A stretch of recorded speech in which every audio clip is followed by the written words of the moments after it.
First though, it's time to join our colleagues with the news where you are.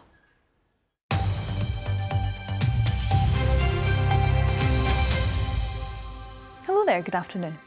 The Scottish Government has ruled out making a direct award of a major ferry contract to the Ferguson Shipyard on the Clyde. They've been under pressure to give the work to the yard to safeguard jobs. Instead, they've chosen to put the contract out to tender.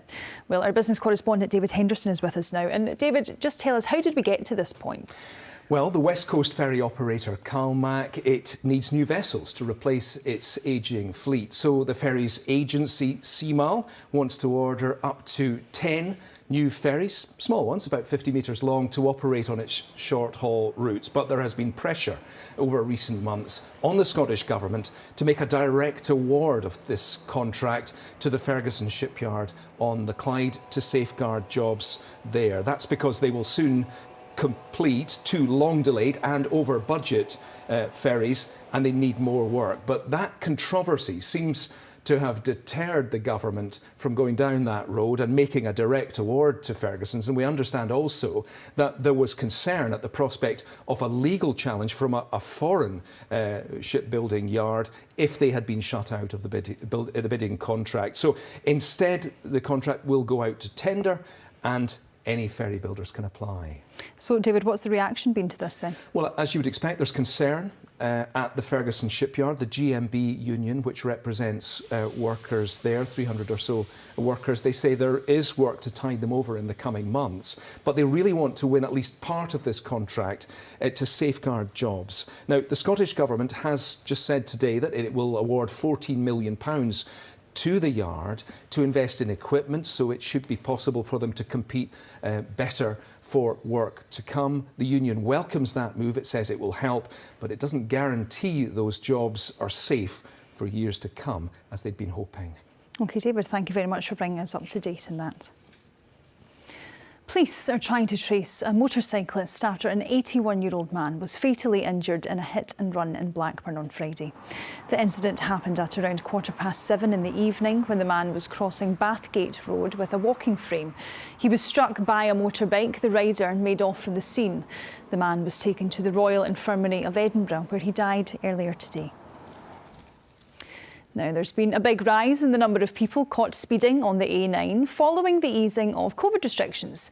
Figures obtained by BBC Scotland News under a Freedom of Information request show the number of offences detected by average speed cameras on the route between Dunblane and Inverness quadrupled in 2023.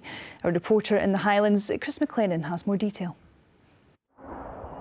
The A9 behind me here is not a road without its problems. The route was due to be fully dualled between Inverness and Perth by 2025, but last year the Scottish Government conceded that was not achievable and has instead shifted the deadline by a decade. In the absence of dualling, road safety cameras to detect average speed were introduced in late 2014. But new figures provided by Police Scotland show last year the number of offences quadrupled from those recorded in 2022 to more than 13,000. This year, almost 5,000 offences have been detected, with one driver caught driving at 140 miles per hour. Road safety campaigners say they are horrified at the high speeds detected. Police Scotland says there is no excuse for speeding and says it will take action against anyone found to be causing an offence. Chris McLennan, reporting Scotland on the A9. Trust in the Scottish Government and the way in which our health services are run has fallen sharply in the last 4 years. The government's own social attitudes survey suggested that only 47% of people think Scottish ministers are acting in the country's best interest. Now, that's an all-time low. Our political correspondent Phil Sim has been examining the data for us. And Phil, tell us, what exactly is this study and what does it tell us? Well, this is a survey the Scottish Government runs on a regular basis just about every year, and the idea is they ask the same questions each time to chart how the tides of public opinion have been shifting. This latest version was run in September and October last year, and it doesn't really paint a very happy picture. The percentage of people who think the Scottish Government is acting in the best interests of Scots is down to 47%. That's down from 61% in the last comparable version in 2019, and it's at the lowest ever level. It is still quite a bit above the trust in the UK government. That's at 21% in this survey. It's up from 15%, so the gap has narrowed a little bit between the governments, but it still underlines this dissatisfaction, this distrust among the public with their political classes. And Phil, do we know why trust is at such a low level? Well, elsewhere in the survey, we see that 83% of people say that the standard of living has fallen over the past year. Only 23% of people are satisfied with the running of the health services, and only 35% of people say that the government is good at listening to views when they make their policies. So, as I say, there's that dissatisfaction with the running of core public services, and there's a feeling that the politicians aren't listening to people when they're coming up with the answers. I think that's possibly why we saw in the largest opinion poll of all the general election just the other week, the parties in government, the Conservatives at Westminster and the SNP here in Scotland, suffered such heavy losses. OK, Phil, thank you very much for the update. Well, elsewhere this lunchtime, disposal of the 77 whales which stranded on the Orkney island of Sandy last Thursday is now underway. Burial locations have been identified and 8 large pits are being dug. Marine scientists worked through the weekend and completed their investigations last night. All of the whales are due to be buried by tomorrow at the latest. Discussions over who will pay for the clear-up continues, though. The Scottish Government says it may consider support in exceptional circumstances. We'll be getting the equipment coming over from Orkney mainland, and they will be hopefully moving the animals into those later on today with the intention of getting them completed either by close of play today or by probably midday on Wednesday. It depends how quickly we can get them moved. They are incredibly large, incredibly heavy, and unfortunately now not in a very good condition. Public Health Scotland is exploring whether single women could receive IVF for free on the NHS, the BBC has learned.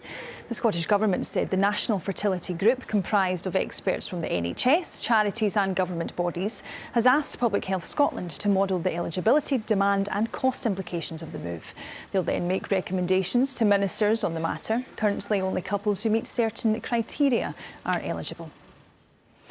Well, to golf now, and Tiger Woods has hit back at Colin Montgomery's call for the legendary American to retire as the sport's best players arrive in Troon ahead of this week's Open Championships.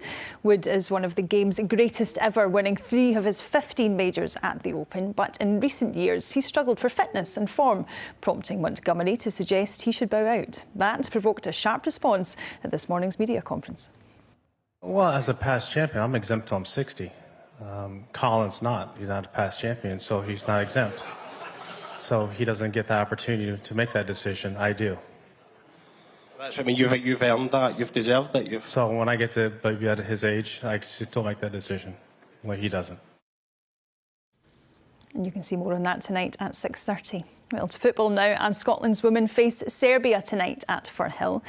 Pedro Martinez Losa's side currently top their Euro 2025 qualifying group on goal difference ahead of Serbia. Both sides' places in Friday's playoff draw is already assured, but fullback Kirsty Smith says Scotland want to make a statement and finish the group unbeaten. And you can watch that match on BBC Alba tonight at 6 o'clock. OK, let's get your weather forecast now. And Christopher Blanchett is with us. Good afternoon. Hey, good afternoon. Thanks very much indeed. Very good afternoon to you as well. It's been a bit disappointing so far today. A lot of cloud around, some mist and murk on some coasts and outbreaks of rain too. This is the satellite and radar picture. A band of rain up towards Orkney in the far north, and this one through central and eastern Scotland. Becoming more showery in nature through the next few hours, but they'll be heavy and slow moving, and because of that, we do have a Met Office yellow warning in force until 8 p.m. tonight. Those showers torrential at times, but hit and miss. If you do catch one, we could well see some poor conditions on the roads, maybe some localised flooding. Here's a snapshot mid-afternoon. You can see those showers stretching from Galloway and towards the borders and up towards parts of the northeast. Behind me, though, brightening up from the west, some spells of sunshine likely to arrive here. Little cloud holding on, though, across the far north and in towards the Northern Isles with that rain. As we head into this evening, those showers with us for a time but fading. The warning goes, and then it's largely dry overnight tonight. Temperatures in towns and cities around 8 to 12 Celsius, still 1 or 2 rogue showers here and there. That takes us to tomorrow, and a ridge of high pressure affording us a mostly dry and bright day, warmer than today, brighter than today too. First thing, best of the sunshine through the morning really, and then the cloud tending to build from the west through the afternoon. 1 or 2 showers around the west coast and across the southern uplands. Best of the sunshine the northeast, the southeast and the far north. Temperatures 20 or 21 degrees. That takes us to Thursday, altogether a cloudier day. Outbreaks of rain across parts of the west, and temperatures by afternoon 19 or 20 Celsius. That's the forecast for now. OK, Christopher, thank you very much for all of that. And that's all from us here this lunchtime. We'll be back at 6:30 tonight with Reporting Scotland. But for now, it's back to Anna Foster with the rest of the news at 1. Bye-bye.